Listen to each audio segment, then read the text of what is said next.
ओम शांति। अपने मन को मस्तक पर एकाग्र करते हुए शांत चित्त स्थिति में बैठी। मैं शरीर को चलाने वाली एक दिव्य शक्ति शांत स्वरूप आत्मा हूँ। मुझ आत्मा से शांति की किरणें प्रवाहित हो रही हैं। आसपास का वातावरण शांत हो गया है। मैं शरीर से अलग एक ज्योतिर्बिंदु स्वरूप आत्मा हूँ। इन कानों के द्वारा मैं अपने पिता के महावाक्य सुनती हूँ। 21/2/2021 के महावाक्य हैं। अव्यक्त बाप दादा, रिवाइज डेट है 6/11/87 सन की। टॉपिक है आज का निरंतर सेवाधारी बनने का साधन, 4 प्रकार की सेवाएं। आज बाबा ने विशेष हम बच्चों को सेवा पर समझाया है। बाबा हमेशा बच्चों को कहते हैं निरंतर याद में रहो। तो बाबा कहते हैं बच्चे निरंतर याद के साथ साथ निरंतर सेवा भी, दोनों का बैलेंस चाहिए। अगर बैलेंस है तो बाप दादा के द्वारा ब्लेसिंग मिलती रहेंगी। ब्लेसिंग लेने का साधन है निरंतर याद और निरंतर सेवा का बैलेंस। बाबा ने आज हम बच्चों को बताया कि 4 प्रकार की सेवाएं तुम बच्चों को करते रहनी है, जिससे निरंतर सेवा हो सकती है। सबसे पहले बाबा कहते हैं स्व की सेवा, यानी स्वयं की चेकिंग चेंज करना, खुद पर अटेंशन देना। चेकिंग, अटेंशन और चेंज करना, ये सदैव अपने संपूर्ण बनने के लिए बाबा कहते हैं ध्यान रखना है। और स्वयं की चेकिंग होगी तो ऑटोमेटिक ही स्वयं से सेवा होगी। दूसरी सेवा बाबा कहते हैं विश्व की सेवा, साधनों के द्वारा या वाणी के द्वारा अनेक आत्माओं को ज्ञान देने की सेवा, ये भी करते रहना है। तीसरे प्रकार की सेवा बाबा ने कहा जो यज्ञ में बच्चे तन के द्वारा या धन के द्वारा करते हैं, वो भी सेवा है। चौथे प्रकार की सेवा बाबा ने कहा मनसा सेवा।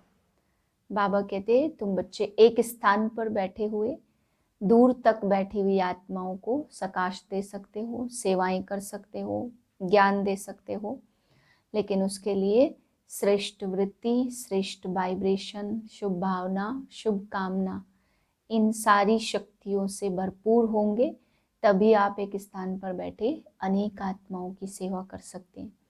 किसी भी कोने पर बैठी आत्माओं को ज्ञान दे सकते हैं, संदेश पहुंचा सकते हैं। परंतु बाबा ने कहा पहले चेक करो तुम व्यर्थ मुक्त हो।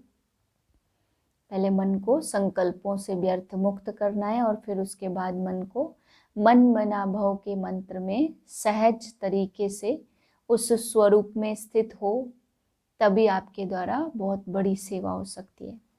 फिर बाबा समझा रहे हैं कि कई बच्चे एक चीज की सेवा करते हैं, स्वयं पे ध्यान देते हैं या विश्व सेवा करते हैं या फिर यज्ञ सेवा करते हैं, तो उनकी केवल एक प्रकार के मार्क्स जमा होते हैं। जो बच्चे चारों प्रकार की सेवा करते हैं तो फिर फाइनल रिजल्ट में उनके सभी मार्क्स जमा होते हैं। परंतु बाबा कहते हैं बच्चे अगर कोई एक सेवा नहीं भी कर पाओ, साधन नहीं मिल रहे हैं या वाणी के द्वारा सेवा नहीं है, तो मनसा सेवा से भी आप सर्व प्रकार की सेवाएं कर सकते हो। फिर बाबा ने आज समझाया हिम्मते बच्चे मददे बाप है। तो तुम बच्चों को हिम्मत रखनी है, गृहस्थी नहीं बनना है, ट्रस्टी बनना है। सब कुछ तेरा कर, सभी बोझ बाप के हवाले कर देने। आज विश्व कल्याणकारी, विश्व सेवाधारी बाप अपने विश्व सेवाधारी सहयोगी सर्व बच्चों को देख रहे थे कि हर एक बच्चा निरंतर सहयोगी के साथ साथ निरंतर सेवाधारी कहाँ तक बने हैं, क्योंकि याद और सेवा दोनों का बैलेंस सदा ब्राह्मण जीवन में बाप दादा और सर्व ब्राह्मण आत्माओं द्वारा ब्लेसिंग का पात्र बनाता है। इस संगम युग पर ही ब्राह्मण जीवन में ब्राह्मण आशीर्वादें और ब्राह्मण परिवार की आशीर्वादें प्राप्त होती हैं। इस संगम युग पर ही बाबा ने कहा ब्राह्मण जीवन में परमात्मा आशीर्वादें और ब्राह्मण परिवार की आशीर्वादें प्राप्त होती हैं। इसलिए इस छोटी सी जीवन में सर्व प्राप्तियां और सदा काल की प्राप्तियां सहज प्राप्त हो जाती हैं। अगर निरंतर योगी हैं तो साथ साथ निरंतर सेवाधारी भी हैं। सेवा का महत्व सदा बुद्धि में याद रहता है। कई बच्चे समझते हैं सेवा का जब चांस मिलता व कोई साधन व समय मिलता तब ही सेवा करते हैं, लेकिन बाप दादा जैसे निरंतर सहज याद का अनुभव कराते हैं वैसे सेवा भी निरंतर और सहज हो सकती है। तो आज बाप दादा सेवाधारी बच्चों की सेवा का चार्ट देख रहा था। जब तक निरंतर सेवाधारी नहीं बने तब तक सदा की आशीर्वाद के अनुभवी नहीं बन सकते। जैसे समय प्रमाण सेवा के चांस प्रमाण प्रोग्राम प्रमाण सेवा करते हो, उस समय सेवा के फलस्वरूप बाप की और परिवार की आशीर्वाद व सफलता प्राप्त करते हो, लेकिन सदा काल के लिए नहीं। इसलिए कभी आशीर्वाद के कारण सहज स्व व सेवा में उन्नति अनुभव करते हो और कभी मेहनत के बाद सफलता का अनुभव करते हो, क्योंकि निरंतर याद और सेवा का बैलेंस नहीं है। निरंतर सेवाधारी कैसे बन सकते, आज उस सेवा का महत्व सुना रहे हैं। सारे दिन में भिन्न भिन्न प्रकार से सेवा कर सकते हो। इसमें एक है स्व की सेवा, अर्थात स्व के ऊपर संपन्न और संपूर्ण बनने का सदा अटेंशन रखना। आपके इस पढ़ाई के जो मुख्य सब्जेक्ट हैं उन सब में अपने को पास विद ऑनर बनाना है। इसमें ज्ञान स्वरूप, याद स्वरूप, धारणा स्वरूप सब में संपन्न बनना है। यह स्व सेवा सदा बुद्धि में रहे। यह स्व सेवा सतह ही आपके संपन्न स्वरूप द्वारा सेवा कराती रहती है, लेकिन इसकी विधि है अटेंशन और चेकिंग। स्व की चेकिंग करनी है, दूसरों की नहीं करनी है। दूसरी है विश्व सेवा से भिन्न भिन्न साधनों द्वारा, भिन्न भिन्न विधि से, वाणी द्वारा, संबंध संपर्क द्वारा करते हो, यह जो सब अच्छी तरह से जानते हैं। तीसरी है यज्ञ सेवा, जो तन और धन द्वारा कर रहे हो। चौथी है मनसा सेवा, अपनी शुभ भावना, श्रेष्ठ कामना, श्रेष्ठ वृत्ति, श्रेष्ठ वाइब्रेशन द्वारा किसी भी स्थान पर रहते हुए अनेक आत्माओं की सेवा कर सकते हो। इसकी विधि है लाइट हाउस, माइट हाउस बनना। लाइट हाउस एक ही स्थान पर स्थित होते दूर दूर की सेवा कर सकते हैं। ऐसे आप सभी एक स्थान पर होते हुए अनेकों की सेवा अर्थ निमित्त बन सकते हो। इतना शक्तियां व खजाना जमा है तो सहज कर सकते हो। इसमें स्थूल साधन, चांस व समय की प्रॉब्लम नहीं है। सिर्फ लाइट माइट से संपन्न बनने की आवश्यकता है। सदा मन बुद्धि व्यर्थ सोचने से मुक्त होना चाहिए। मन मना भव के मंत्र का सहज स्वरूप होना चाहिए। यह चारों प्रकार की सेवा क्या निरंतर सेवाधारी नहीं बना सकती? चारों ही सेवा में हर समय कोई न कोई सेवा करते रहो तो सहज ही निरंतर सेवाधारी बन जाएंगे। निरंतर सेवाओं पर उपस्थित होने के कारण, सदा बिजी रहने के कारण सहज ही मायाजीत बन जाएंगे। चारों ही सेवाओं में जिस समय जो सेवा कर सकते हो वह करो लेकिन सेवा से 1 सेकंड भी वंचित नहीं रहो। 24 घंटे का सेवाधारी बनना है, केवल 8 घंटे नहीं। कई बच्चे शरीर के कारण व समय न मिलने के कारण समझते हैं हम तो सेवा नहीं कर सकते हैं, लेकिन अगर 4 ही सेवाओं में से कोई भी सेवा में विधि पूर्वक बिजी रहते हो तो सेवा की सब्जेक्ट्स में मार्क्स जमा होती जाती है और यह मिले हुए नंबर फाइनल रिजल्ट में जमा हो जाएंगे। जैसे वाणी द्वारा सेवा करने वालों के मार्क्स जमा होते हैं, वैसे यज्ञ सेवा व स्व की सेवा व मनसा सेवा, इनका भी इतना ही महत्व है। इसके भी इतने नंबर जमा होंगे। हर प्रकार की सेवा के नंबर इतने ही हैं, लेकिन चारों ही प्रकार की सेवा करते उसके उतने नंबर जमा होते हैं। जो 1 व 2 प्रकार की सेवा करते उसके नंबर उस अनुसार जमा होते। फिर भी अगर 4 प्रकार की नहीं कर सकते, 2 प्रकार की कर सकते हैं तो भी निरंतर सेवाधारी हैं। तो निरंतर के कारण नंबर बढ़ जाते हैं। इसलिए ब्राह्मण जीवन अर्थात निरंतर सेवाधारी सहज योगी। जैसे याद का अटेंशन रखते हो कि निरंतर रहे, सदा याद का लिंक जुटा रहे, वैसे सेवा में भी सदा लिंक जुटा रहे। जैसे याद में भी भिन्न भिन्न स्थिति का अनुभव करते हो, कभी बीज रूप का, कभी फरिश्ता रूप का, कभी मनन का और कभी रूह रिहान का, लेकिन स्थिति भिन्न भिन्न होते भी याद की सब्जेक्ट में निरंतर याद में गिनते हो। ऐसे यह भिन्न भिन्न सेवा का रूप हो, लेकिन सेवा के बिना जीवन नहीं। श्वासों श्वास याद और श्वासों श्वास सेवा हो, इसको कहते हैं बैलेंस।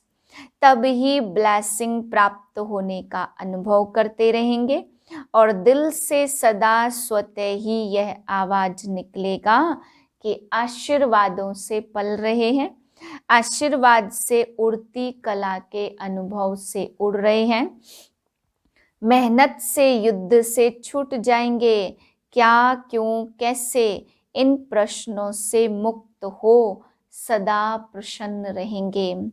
सफलता सदा जन्म सिद्ध अधिकार के रूप में अनुभव करते रहेंगे। पता नहीं क्या होगा, सफलता होगी या नहीं होगी, पता नहीं हम आगे चल सकेंगे या नहीं चल सकेंगे, यह पता नहीं का संकल्प परिवर्तन हो, तब मास्टर त्रिकालदर्शी स्थिति का अनुभव करेंगे। विजय हुई पड़ी है यह निश्चय और नशा सदा अनुभव होगा।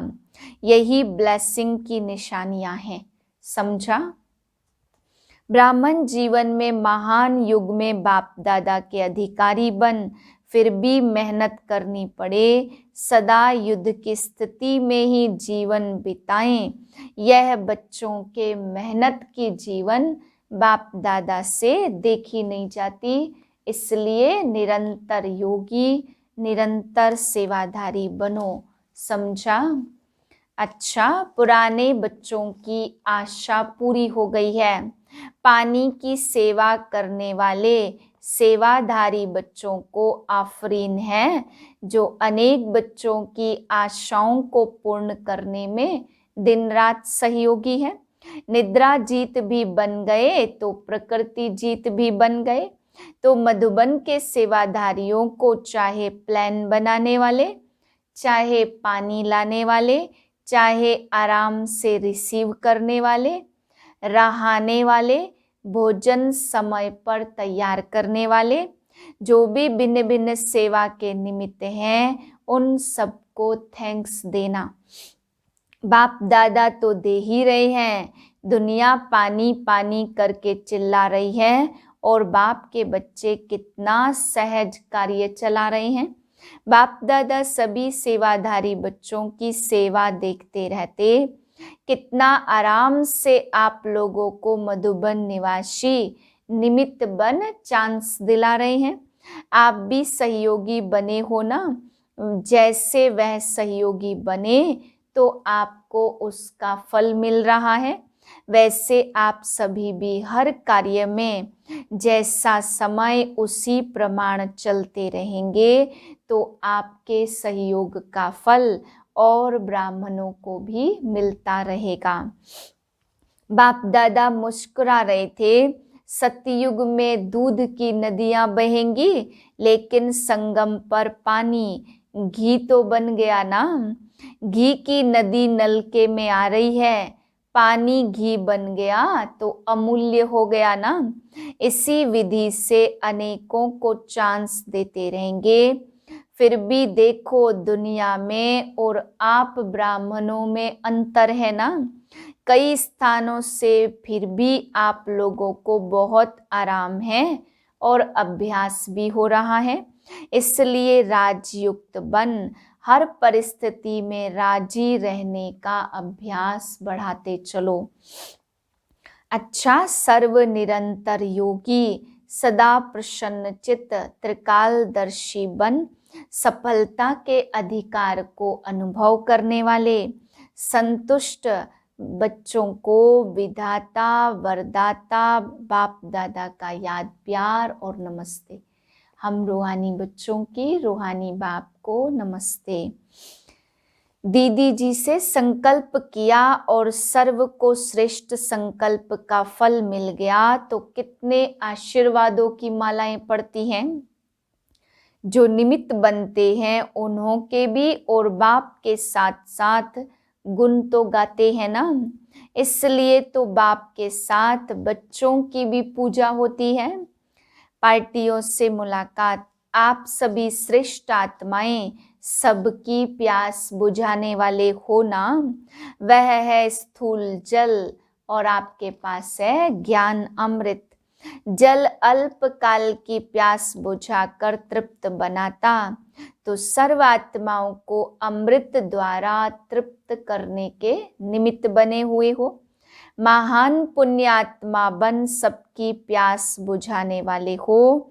यह प्यास बुझाना महान पुण्य है। यह उमंग सदा रहता है। जैसे प्यास में मनुष्य तड़पते, अगर पानी ना मिले तो प्यास से तड़पेंगे ना। ऐसे ज्ञान अमृत ना मिलने से आत्माएं दुख अशांति में तड़प रही हैं, तो उनको ज्ञान अमृत देकर प्यास बुझाने वाली पुण्यात्माएं हो। तो पुण्य का खाता अनेक जन्मों के लिए जमा कर रहे हो ना। एक जन्म में ही अनेक जन्मों का खाता अनेक जन्मों के लिए जमा कर रहे हो ना। एक जन्म में ही अनेक जन्मों का खाता जमा होता है तो आपने इतना जमा कर लिया है ना। इतने माला माल बन गए जो औरों को भी बांट सकते हो। अपने लिए जमा किया व दूसरों को भी देने वाले दाता बने। तो सदा चेक करो, सारे दिन में पुण्यात्मा बने, पुण्य का कार्य किया या सिर्फ अपने लिए ही खाया पिया मौज किया। जमा करने वाले को समझदार कहा जाता, जो कमाए और खाए उसको समझदार नहीं कहेंगे। जैसे भोजन खाने के लिए फुर्सत निकालते हो क्योंकि आवश्यक है, ऐसे यह पुण्य का कार्य करना भी आवश्यक है। तो सदा ही पुण्यात्मा हो, कभी कभी की नहीं। चांस मिले तो करे नहीं, चांस लेना है। समय मिलेगा नहीं, समय निकालना है, तब जमा कर सकेंगे। इस कलम से जितनी लंबी लकीर खींचनी चाहो खींच सकते हो। दूसरी पॉइंट है, सभी राज ऋषि होना, निर्विघ्न बनना और बनाना, यही सेवा करते हो ना। अनेक प्रकार के विघ्नों से सर्व आत्माओं को मुक्त करने वाले हो। तीसरी पॉइंट है, हिम्मते बच्चे मददे बाप। बच्चों की हिम्मत पर सदा बाप की मदद पदम गुना प्राप्त होती है। बोझ तो बाप के ऊपर है, लेकिन ट्रस्टी बन सदा बाप की याद से आगे बढ़ते रहो। बाप की याद ही छत्र छाया है, पिछला हिसाब सूली है, लेकिन बाप की मदद से कांटा बन जाता। परिस्थितियां आनी जरूर हैं, क्योंकि सब कुछ यहाँ ही चुकतू करना है, लेकिन बाप की मदद कांटा बना देती है, बड़ी बात को छोटा बना देती है, क्योंकि बड़ा बाप साथ है ना। सदा निश्चय से आगे बढ़ते रहो, हर कदम में ट्रस्टी, ट्रस्टी अर्थात सब कुछ तेरा, मेरापन समाप्त। गृहस्थी अर्थात मेरा तेरा होगा तो बड़ी बात भी छोटी हो जाएगी, मेरा होगा तो छोटी भी बड़ी बन जाएगी। तो जब भी भारी अनुभव करो, तेरापन हल्का बनाता और मेरापन भारी बनाता। चेक करो कहाँ मेरापन तो नहीं आ गया है। मेरे को तेरे में बदली कर दो तो उसी घड़ी हल्के हो जाएंगे, सारा बोझ एक सेकंड में समाप्त हो जाएगा। अच्छा वरदान है, संतुष्टता की विशेषता व श्रेष्ठता द्वारा सर्व के इष्ट बनने वाले वरदानी मूर्त भव। जो सदा स्वयं से और सर्व से संतुष्ट रहते हैं, वही अनेक आत्माओं के इष्ट व अष्ट देवता बन सकते हैं। सबसे बड़े से बड़ा गुण कहो, दान कहो, या विशेषता या श्रेष्ठता कहो, वह संतुष्टता ही है। संतुष्ट आत्मा ही प्रभु प्रिय, लोकप्रिय और स्वयं प्रिय होती है। ऐसी संतुष्ट आत्मा ही वरदानी रूप में प्रसिद्ध होगी। अभी अंत के समय में महादानी से भी ज्यादा वरदानी रूप द्वारा सेवा होगी। स्लोगन है, विजयी रतन वह है जिसके मस्तक पर सदा विजय का तिलक चमकता हो। ओम शांति। विशेष सूचना, आज मास का तीसरा रविवार अंतर्राष्ट्रीय योग दिवस है। सभी भाई बहनें सायं 6:30 से 7:30 बजे तक विशेष योग अभ्यास में अपने पूर्वजपन को इमर्ज करें और पूरे वृक्ष को सर्व शक्तियों की सकाश देने की सेवा करें। ओम शांति।